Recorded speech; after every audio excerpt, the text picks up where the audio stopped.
in many ways, Anno 117, the latest game in the series, is very similar to the previous one, Anno 1800. But some core elements are also very different. So I've seen many veterans Anno 1800 players make critical mistakes in this game. Now this video is both for these people, these veterans, but also new players, because I'm going to explain some new critical or different functionalities to make sure that you use them properly. Starting with the area effect. This is definitely one of the biggest changes in this new game, so we're going to cover it in detail. Now many productions will have, as you can see over here, an area of effect. For example, for this charcoal burner, it says area of effect health -3, fire safety -3. Others will have positive area of effect. So if we go into the military over here, for example, the horse breeder has happiness +1, health -1. Or if we go into the liberty production over here, the tunic or the spinner, right, that creates tunics, has an area of effect of income +1 and knowledge +1. Now, what does that actually mean? Well, that means if you place this building somewhere, there will be, of course, probably a couple of buildings in range of that building, right, in the circle that you can see here on the screen. In the bottom right corner, you can actually even see how many buildings are affected. It says here 13 are affected, right? And these are all of the buildings that you see here with the green arrow on top. This is green because it's a positive one. If we were to take, our charcoal burner, it would be red because it's actually a negative one. And if we take a building that impacts both positively and negatively, like the horses, then you will see green and red. But these are the buildings, right, affected. In this case here, for example, 16. So all of the buildings affected will get this +1 or -1 that I just mentioned, or they'll get both here. If you're playing at the easiest difficulty level, you can win probably while ignoring, this whole thing. But at a higher difficulty level, I guarantee you, you will not survive without mastering these new mechanics for both your production and your population. Actually, this is even linking a lot more population and production, and this is where I start to see a lot of problems that people are doing, right? They are not thinking like this. They're thinking still that on one side you need to have your population, and on the other side of your island you need to have your production. And of course, it still remains true to some extent, but you definitely need to mix things up, because again, the impact is gonna be per building, and this is in your city here where you have a lot of houses which are small buildings, right? This is where you will be able to affect as many buildings as possible. For example, here you can see if I put this spinner here, it's 87 buildings that will be affected. That is a lot more than the 13 or 16 I would get over here. So if you really want to get huge bonuses, you will have to put those buildings inside your city. This is where you will get the best positive impact. On the other hand, if you want to avoid having a big negative impact from something like your charcoal burner, you're gonna need to put it as far away from everything as possible, right? Not even inside a production hub like this one here. You actually need to put it in a corner like this, right? Like I did on this one here, or maybe you put it over here, right? So as far away as possible. The layout becomes a lot more important. Now that does mean you will probably have to start putting also warehouses inside of your city for those production to actually work, right? For example, over here we have an olive press. It needs to be in range of a warehouse or it won't be able to get its olive. So the reality is now with Anno 117, there is not one perfect layout for each production or for your city. You're gonna need to be a lot more purposeful and a lot more kind of puzzle building to get the best bonuses without getting too much of the maluses. The last big important tip there though for this is the negative bonuses will stack, positive bonuses will not stack of the same production I'm talking about. So for example, putting two of these spinners next to each other, if I put a first one here, for example, now this is great. That means, there was a lot of buildings impacted, great. But put a second one, the reality is it doesn't stack. You will see now most of the buildings, instead of being green here, they are gray because they're already impacted by this building. They will not be impacted a second time. This is a bit annoying that you don't see it on this side here. It still says 26 or 27, building impacted, but the reality is no. In this case here, only one building will be impacted. So that's not so great. On the other hand, the negative one will stack. If I put, first of these charcoal burner here, it's gonna create a lot of negative impact on, again, my health and my fire safety, which you can see over here. When actually let's look at it in details, right? We can see right now, it says that my area of effect from this production is minus 132, right?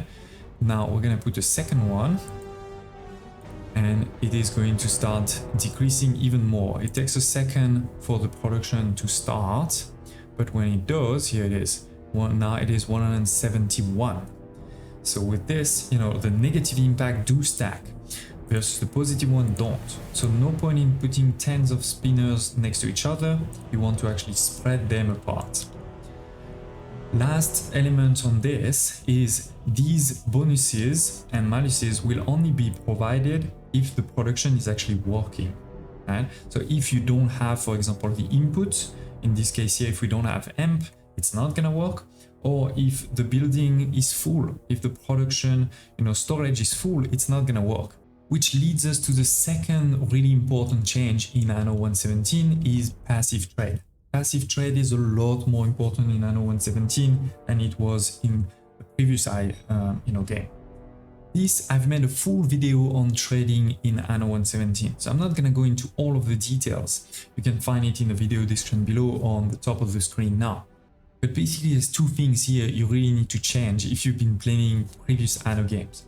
The first one is that your opponents, the AI opponents, but also the NPC traders, they will actually sell a lot more resources than in the past. And in particular, this is the active resource they're selling, but in a passive way, they can sell anything you want.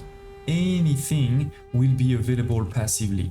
So don't hesitate to go into your grand trading post or your normal trading post, depending if it's upgraded or not.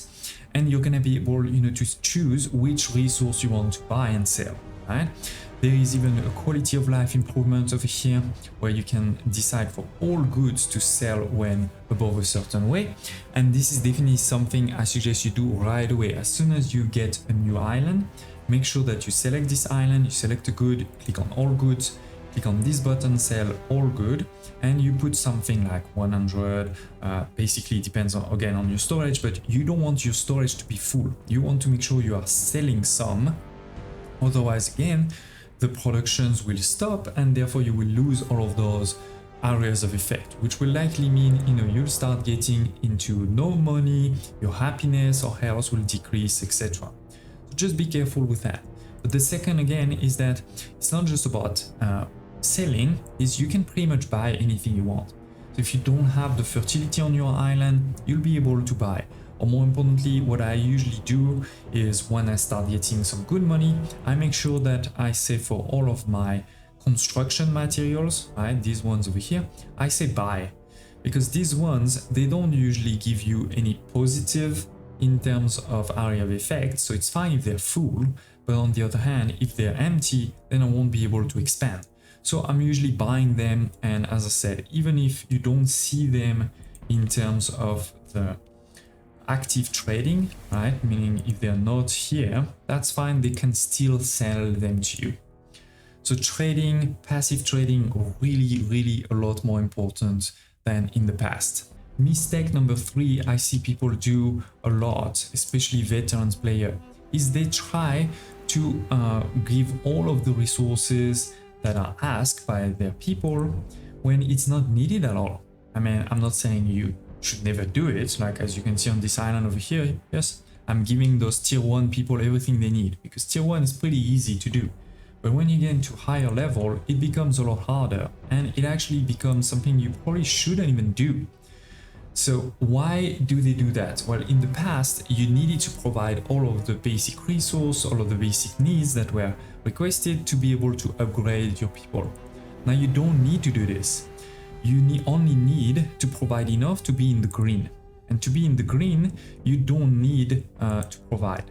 So for example, here, you can see I am not providing any tunics to those plebeians, but they're still above green. They're actually already almost to the end, and therefore I can upgrade them. What you need to do is, if you see over here, there is 3 bars, right? 1, 2, and 3. That means we need to provide 3 bars for the good called fashion, for the need category called fashion, to be able to be upgraded. How do you provide 3 bars? Well, if you provide tunics, that will provide 1 bar. If you provide pilims, this is 1 bar. The sandals is 3 bars. The SOP is also 3 bars. So basically, I can also stop the SOP, for example, only provide pileus and sandals, and this will be 1 plus 2 equal 3. And that will still be enough. Same for the services, same for food, again, 3 bars. I could, for example, give only fish or sardine and garum, and this will be 3, and this will be still enough to, upgrade them. So if your goal is to upgrade, don't think you need to give everything. You can only give a couple and it will be totally fine.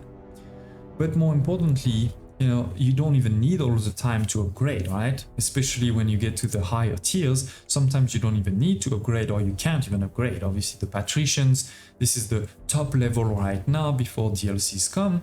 So we don't need to provide everything to the patricians. We just need to make sure we have potentially enough money, or that we're getting enough happiness, or that we're getting, enough workforce, right? And depending on that goal, you will want to provide different things. Because if we look at the sardine is +1 of population, +1 of income. So if you really want to get, a lot of population, or if you want to get a lot of income, sure, that can be good to provide it. Versus if you look at the porridge, this is only population. Well, if you already have a lot of population, or you have a lot of workforce, then you probably don't need to give it at all, right? Then let's look at something different, like here, the wine, right? The wine will provide income, happiness, and belief, and will reduce your knowledge. But if right now you're really trying to get to the next research, you should probably stop giving wine, right? Because it's reducing your knowledge. On the other hand, if you finish all of the research, but you really need some happiness, some income, then that's a great good to give to your people. So Anno 1.17 actually really brings a lot more choices, a lot more options in serving your people. But I see again a lot of veteran players just trying to give it all.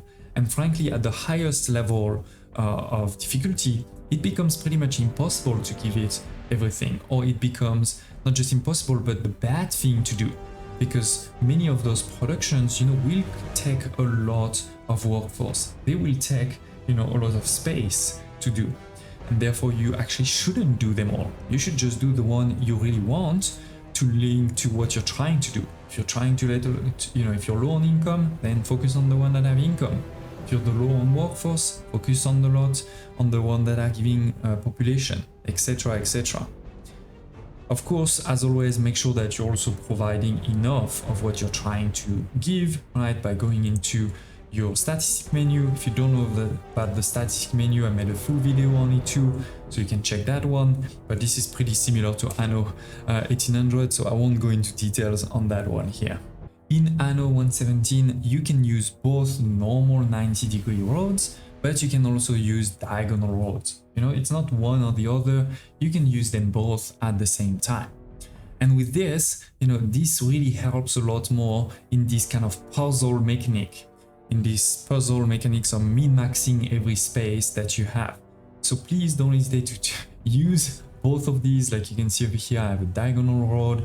Here also I have diagonal roads to kind of keep to the shape of the island, use as much of the space as possible. Sometimes also, I've seen people make an actual diagonal layout with the villa in the middle and diagonal roads going. It is all possible, and definitely something you should not ignore if you want to master Anno 1.17. You can actually change that over here, right? To toggle if you want to enable or not. But again, I suggest you just use both. Don't be limited by one or the other. But if you want to toggle it, it's over here. In Anno 1800, you would only kind of get really big boost in your production with things like electricity or with things like items in the late game. In Anno 117, this is the opposite. As early as tier 2 and even before, if you have some items or some other things, you will get access to the Grammaticus over here, where you start providing knowledge or creating knowledge in your city. In this city over here, we're producing 0, but if you look at this city over here, for example, we're producing almost 4,000 of knowledge for just this one island. So you're gonna start producing knowledge, and with this knowledge you will be get access over here to the research tab, or if you wish, to the research tree. There is, to be precise, 3 different research trees that are completely independent. They don't link with each other.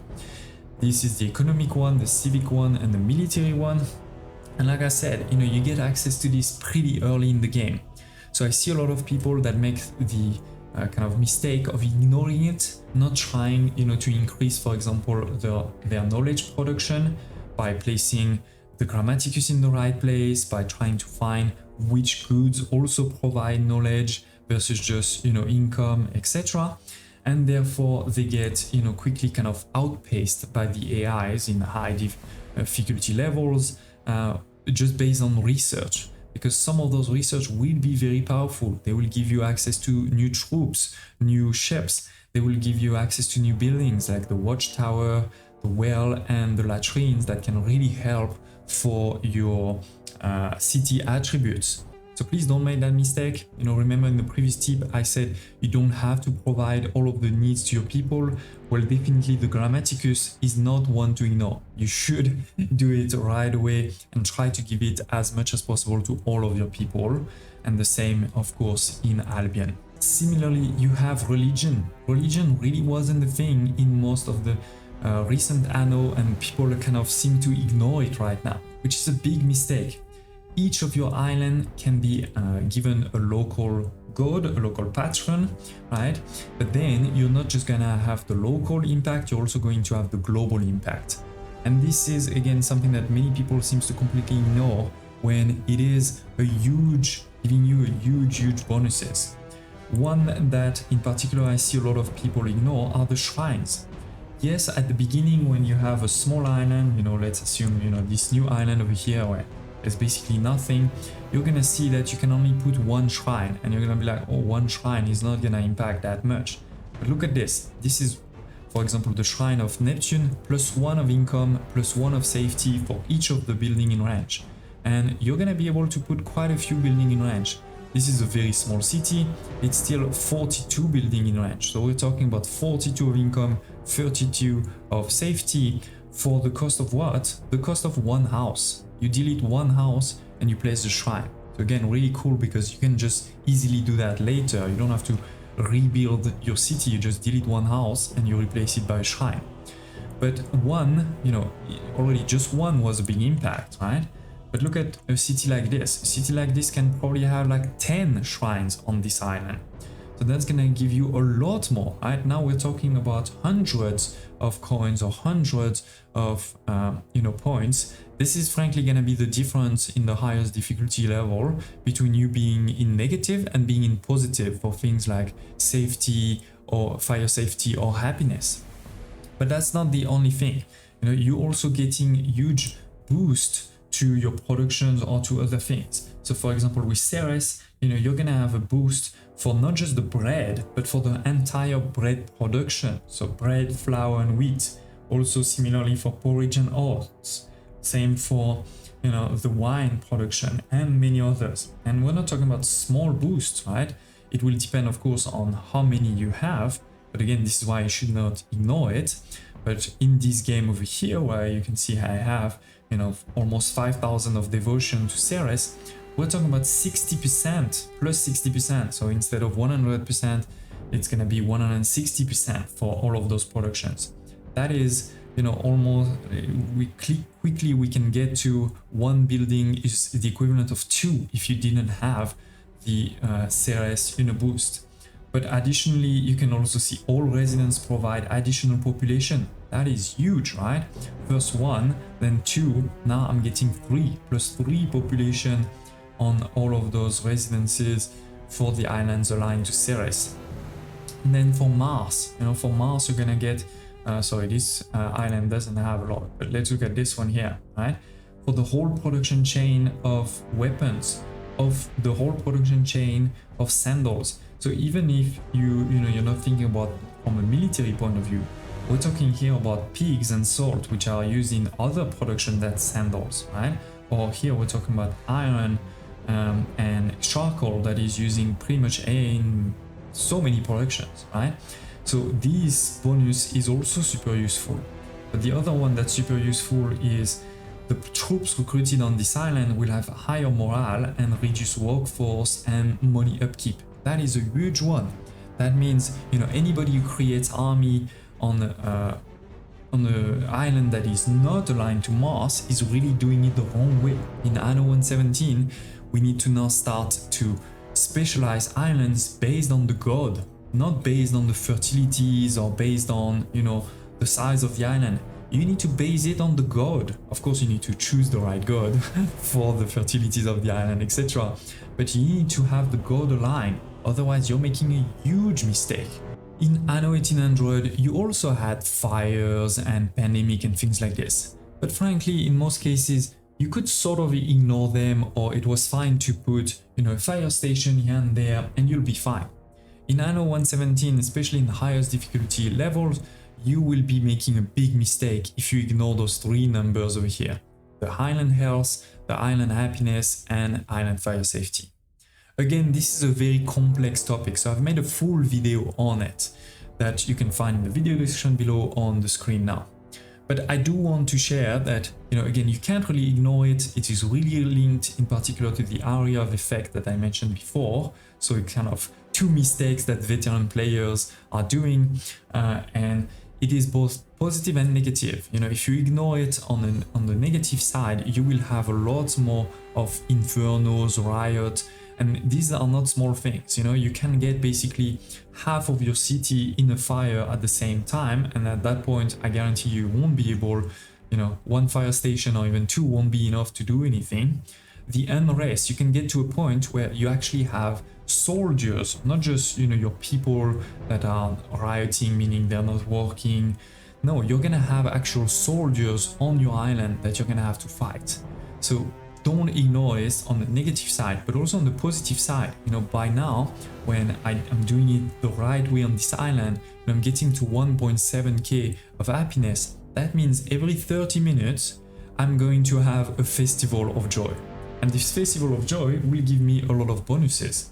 So it's also almost like a virtuous circle at this point. Lastly, let's talk about military, defense, combat, because it's quite different. I think you all know, if you've played the game, that not only you have your military ships, right, that will have things like power archers, that can have also scorpions and catapults on them. So you have your military ships, but you're also going to have your land combat, right? And this is quite different in many ways. First, to be clear, actually you can, if you want, ignore it. You can play without any enemies. You can use diplomacy to win islands, or to ensure that people don't fight with you. So you can ignore it, but if you want to play it, you should know how to play it. The first big difference is that there is 2 types of war. If I select, this guy over here that I've been going at war a lot with, you can see that in the war declaration menu, there will be 2 types of war: the limited war and the all-out war. The limited war will actually be only military units and military buildings can be attacked. Civilian structures and ship are off limit. And this is pretty good if you want to just take 1 island, you don't want to go to full all-out war, you don't want to lose potentially your commercial vessels that are moving around, that can be the way. Versus all-out war, right, now you can attack and destroy everything, the military and the civilians one. But it's important to know that in this one, the Emperor is likely to intervene a bit more. So in my opinion, the limited war is actually pretty useful. Then, you know, we're gonna have naval and land, as I mentioned. But the key thing here to understand is it's not like it's two different things. It's just two faces of the same coin, right? You're gonna need naval to support your land. You're gonna need land to actually support the navy in many ways. For example, obviously you're gonna need ships to transport your troops. Like I was showing you here, you know, this is one of my navy ship, but it has 3 troops, 2 engineers and 1 auxiliary inside. We need to transport them. We need to transport them to then land also on, you know, an island like this one over here. Oh, we are at peace with them. So let's actually declare war so I can show you. We're gonna do an limited war, send the declaration. Here it is. So we're at war with this guy now, and so I can land my troops on land, right, like this. So you're gonna need your ship, but as you can see also the ships, they're able to attack whatever is on land, or obviously they can attack also, you know, what's in the harbor, like the trade post, but they can even attack, you know, buildings, palisades, but even troops too. You know, those troops over here that are coming from the villa, if they come in range here, they'll be attacked. On the other hand, you will also need troops to destroy some of those buildings that are too far, right? The range of this is limited here, so you're gonna need your troops, and in particular you're gonna need probably troops to destroy the villa, unless the AI is really dumb and put their villa in range of the harbor. There's also a big difference on how you're going to lose your island, right? In Anno 1800 it was based on your harbor. Where is actually my harbor? Oh, it's over here. If you were to lose your trading post and a couple of other buildings like defenses, you would lose the island. Now it's all based on the governor villa. If you lose your governor villa, if they destroy it and then they leave troops on it for a bit of time, they will conquer your island. So some people, you know, I see a lot of people trying to defend again their harbor like in the past. I'm not saying it's a bad idea, it's just it is not the only strategy. You can also do completely different strategies. So let's talk a bit about that in a bit of detail. So the first thing is, yes, you can continue to defend, you know, your harbor. You can even put those towers over here in the harbor if you want, like this. They don't even need to be connected by a road. They will still work. So that's pretty interesting like this. You can also do, let me go to the harbor now. You can do like pretty crazy stuff like, let's me show you quickly. You know, you can do something like this, like that, and like this. Continue. Oh, I'm out of what's happening. Why is this not going there? Seems to be a bug here. I don't know what's happening, but basically I was trying to show you that you can do a kind of labyrinth if you want, right? Where you're going to force the ships to go through a labyrinth with defenses all around, right? And it is totally possible to do something like this, but it is not the only solution or the main solution. First thing I would say is don't do what is over here. This villa maybe is not fully in range of, you know, the ship, but it's pretty close, and in particular it's gonna be pretty easy for the enemy to put a couple of troops there and be directly on the villa. What you want to do instead, and by the way it is possible to delete the villa, it's not a problem, is to actually put the villa where it's gonna be easier to defend. So for example here, this may seem closer to the sea, but I guarantee you it's too high. The ships won't be able to send any, you know, any arrows or catapults to this villa. And then it's also pretty far from the closest beach, right? So we won't have a problem. And then you can start putting, you know, actual defenses. Let's go with, you know, rotate. So you can put multiple layers of defenses, and, you know, walls and catapults and all those kind of things, right? And now it becomes really hard for the enemy to arrive all the way here. So keep that in mind, you know, really focusing on placing your villa in the right places, not hesitating to also defend well, especially if you only have one harbor, then this is the place where they need to come to bring troops, right? Like I showed you over here, we're gonna need to go to a beach to send or to disembark our troops. So putting towers here, putting, you know, blockade like I did over here, where is it? It's gonna make it harder, of course, to get a ship to bring its troop over here. But in this island in particular, right, you can see there is 1, 2, 3 potential harbors. This one is probably the one they will come to because this is, you know, kind of the shortest way to get to the villa. So it actually, in my opinion, doesn't make any sense to do something like this over here. Instead, you probably want to do something crazy on this side here, right? So keep that in mind. The defense and the military is very different in Anno 1.17. I'm planning actually right now a full detailed video on all things military, so subscribe to the channel if you want to see it. But yeah, here it is, ladies and gents, quite a few differences between Anno 1.17 and Anno 1800. I hope this is helping. If you are both a veteran or a new player, don't hesitate to check on my channel for my full let's play or my other guides. I do have a beginner's guide, some more advanced tips, etc. So thank you for watching and I hope to see you next time.